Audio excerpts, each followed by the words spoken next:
The same, but we bought some gifts for the family that include an ulu mauli tree as well as an ohia tree that they can grow alongside their other plants that they've been gifted.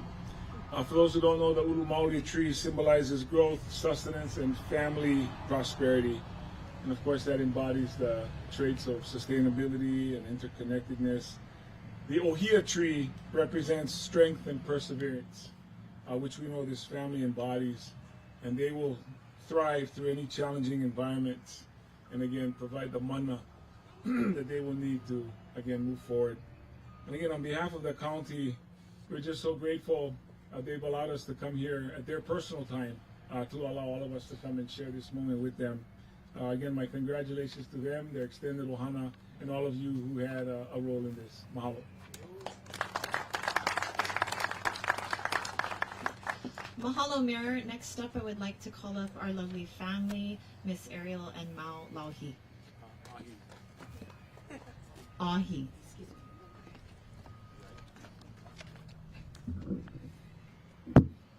Okay, aloha everybody. I just wanted to say a couple words because I didn't want this day to just be about us. Building this home was more than just our family, and I have a long list of people to thank. Eric at Master Design Plumbing, Eric at All Kind Electric, Hawaiian Cement, 4 Leaf in the County of Maui, Truth Excavation, Mickey Esther, Pat's Quality Roofing, Pace Supply Co., Dougie and his union crew, Lawless Landscaping, Jason Sloan and his crew, Marlis Jenkins, Habitat for Humanity, and our employers, Ocean Safety and Minute Medical Urgent Care. The biggest mahalo we have to give is to Derek. Derek. He is a part of my husband's family, although I have only personally known him for 6 months, during this process, which is unfortunate, but he's become my hero in that short amount of time, and there's nothing I could say or do to thank you enough for everything that you've done to us. And for all the people who volunteer to help, and all the people who donate to us, and to the whole community of Lahaina, we wouldn't be here without you. Thank you beyond words, and it's truly from the bottom of our hearts. Mahalo.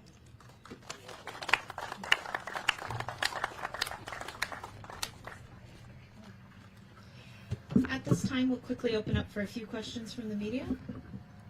Chelsea? Can you just describe your feelings today, right now? The question is, Ariel, could you please describe your feelings, how you're feeling right now at this moment? I actually don't know what words I could use to describe my feelings. I'm just so grateful, but the word grateful itself honestly doesn't justify how grateful I truly feel. And I feel really blessed, truly. Next question. Allison.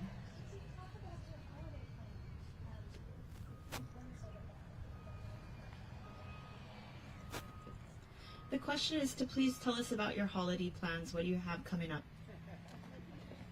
Yeah, we're trying to figure that out. And, it's wonderful. There's lots of parking. We could have a big family party. We're getting the grass together. Our backyard's not quite done, and our dining room table is on its way. We have a big table in the back, so maybe that will be good enough, and, hopefully we'll figure it out as soon as possible.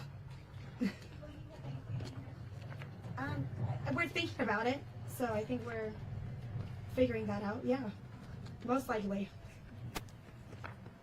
Nikki. And then can you just walk us through the rebuilding process? Why you got the permits and how everything went up? The comment is, could you please walk us through the rebuilding process? Yeah, so we met with Uncle Derek about 6 months ago to talk about what to do. He gave us a draftsman and architect to work at, and then as soon as 4 Leaf opened, I think we applied about 2 weeks for a permit later. It took us 2 months to get the permit, and then we started building maybe 1 or 2 weeks later, and so the building process took 4 months to build this home, but overall about 6 months. Yeah. Next question.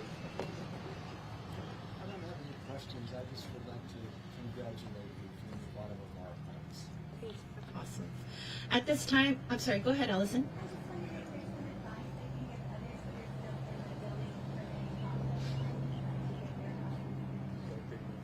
The question is there any advice that they can offer anyone else going through this process? Yes, I think I have pretty good advice. My biggest piece of advice is to have a very good relationship with your contractor and to listen to their advice.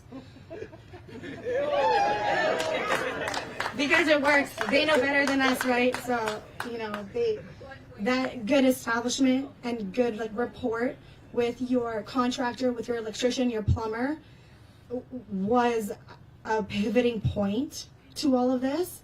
And so just establish a good relationship. Make sure you trust them, you talk to them, and good communication, and take their advice. Is it not very different than before? Yeah, it's a little different. Yeah. Yeah, it's on the ground now. So we had post and pier before. It's on the ground, and then we added a bedroom and a bathroom. Great. Any other questions? Nikki? And then this will be for Mayor and for Ariel too. But looking back at last Thanksgiving, did you think you would be where you are today this time last year? The question is, reflecting back on last Thanksgiving, did you think that you would be where we are today? Mary, you want to start this one? Ariel. Okay, Ariel. Oh no, I had no idea that it was going to be this fast. I was thinking at least 2 to 3 years. And so even when we started building in July, the fact that I'm here before Thanksgiving was wild. I was hoping to be here by New Year's, and we just kept asking for help. And all these people were helping us. There's so much resources out there, and everybody was so quick to saying like, yes, we will help you. And they all came together, like that list of people that I thanked, every one of them played such a significant part into this rebuilding. And they were so cooperative, and they just came, they just did it. And so for me to be here by Thanksgiving was never my idea. And why I'm even more blessed to be here. Yeah, I think Thanksgiving is a great reminder, that time of year that we all obviously give thanks for everything. I think for me, I think I'm a superstitious person by my nature and maybe by the culture that I grew up around. So it was better not to talk about it, but rather think about it and wish for it and hope it happens, and not try to jinx it. So I can tell you now, yeah, I was hoping we'd have people that would be able to get back into their homes before the end of the year. And we hope there's a couple more that will happen. But again, it was more planned and thought about, not so much talked about. Yeah. Any advice for other homeowners there? To follow Ariel's advice. she actually did it, so I don't know. But it's always good to listen to advisors, people with experience who've been through this before. Allison.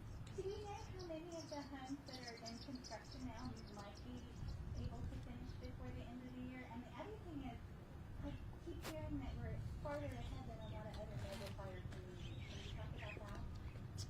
Yeah, I mean that's what we hear, but we know Tom up in Kula is ready to have his certificate of completion as well. So I think we'll be meeting up with Tom next week sometime. So that's one of the Kula homes.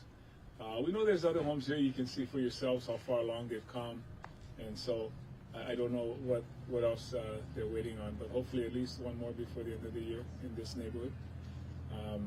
As far as other fires in other places, when September of 2023, the community asked questions about how long would it take before they could apply for a permit to build, and I remember the answer I gave them was 2 to 3 years, because that was based on what we had learned from other mega fires, and then in our situation that didn't happen. But I don't think we're here to compare ourselves to other places, and it sounds like you're bragging when you say you did something faster than somebody else, and that's not the case. I think we're just very fortunate. I think Ariel pointed out a lot of volunteers, a lot of helpers. I cannot speak to what resources the other communities have I don't know what challenges they have. I'm sure they're all trying to get back as soon as they can. I think we should just count our blessings to be fortunate that we're able to do this, and try to move as quickly as we can for the benefit of our folks, and not so much compared to the others. Yeah. Yeah, just real quick, I think, I'm not sure exactly the date, but I know last November, I think, I was still fighting to repair homes in Waikuli. If I'm not mistaken, I think I was having a hard time to just even get in. But we were, just fixing as many as we could. And so when this permit came about, it was just a continuance of the process of all of the homes that we've been trying to get repaired. So it started, I would say not just me, but like with Danny and Scott Jador, us putting together a coalition of contractors to try and get as many homes as we could built or fixed as quick as we could. And maybe it took a little bit of hard-headedness. And Ariel's a little bit hard-headed too, so it was good. That she doesn't take no for an answer, so that's good. I mean, that's what it took. Could I ask you a question? What advice do you have for other people that are rebuilding? It's a tough one because I know, and I talk to these guys, right? I see the hurt in their eyes. I understand, one day you wake up and everything you got is gone. A couple months later, you got a bunch of money dumped into your account from the insurance. They're walking away. I can see the confusion and all of that and it's hard. And then you run into somebody like me, and I'm not making it any easier. I'm telling you, sorry. We gotta buck up and get going, man. Let's go. We gotta do what we gotta do, and we gotta fight who we gotta fight, and we gotta argue what we gotta argue, and just keep going. Ariel is that, she had that kind of personality, and that's how I think that's how we were able to speed the process up. I have a question for you. How does it feel, a local guy helping a local family? It really seems like the perfect scenario for community coming together. Well, Mo is my nephew, so he grew up as my nephew, so it's easy for me to scold him too. And I think that's a thing that's kind of downplayed. Everybody that came to help, I'm concerned about them liability-wise, the whole 9 yards. So I'm barking at everybody. I mean, and of course, being my nephew, he was used to it, so it made things a little bit easier. But he grew up. I knew him since he was a little kid. His mom and dad have always been friends, so that made it a little bit easier. Not a little bit, a lot easier. In fact, it's the reason that we were able to trust each other right from the get-go. Mao, you share? Mao, just your feelings and Mao, you want to? You want to share anything? Not really, I don't know. I'm just happy I'm home.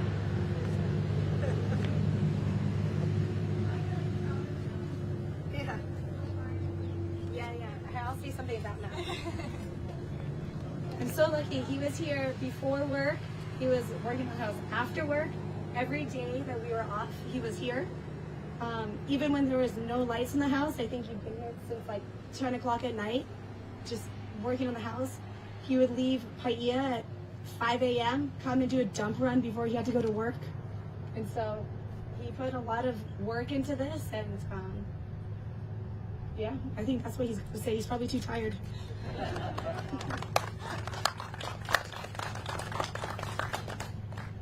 Okay, at this time, Allison, one more question. Yeah, if you could give us a little history of this house. When did you move into the house to start with, and his neighbor did, and why, and your thoughts about that? The question is, can you provide a little information about the history of this house, when you moved in, any information you have about the neighborhood?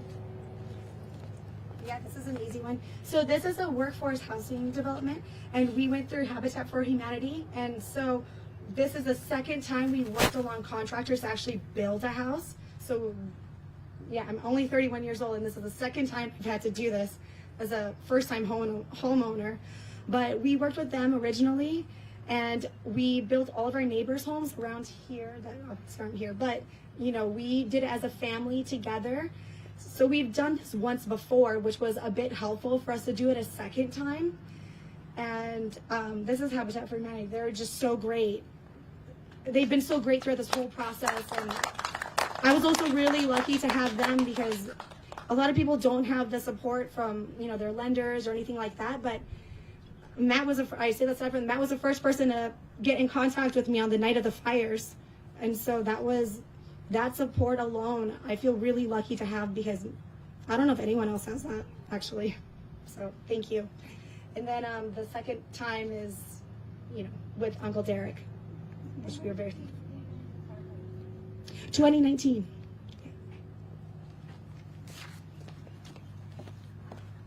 Great. At this time, we're going to move on to the blessing. So if we could call up the Ahi family and the Martin family to join. Go ahead and come up.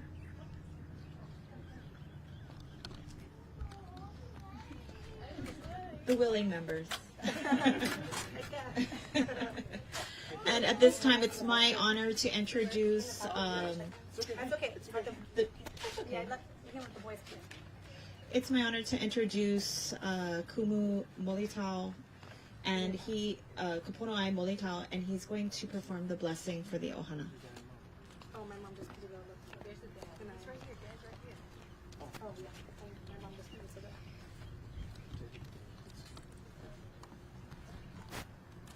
Ai, Belina ki aloha yo ko apau, aloha me kako, aloha.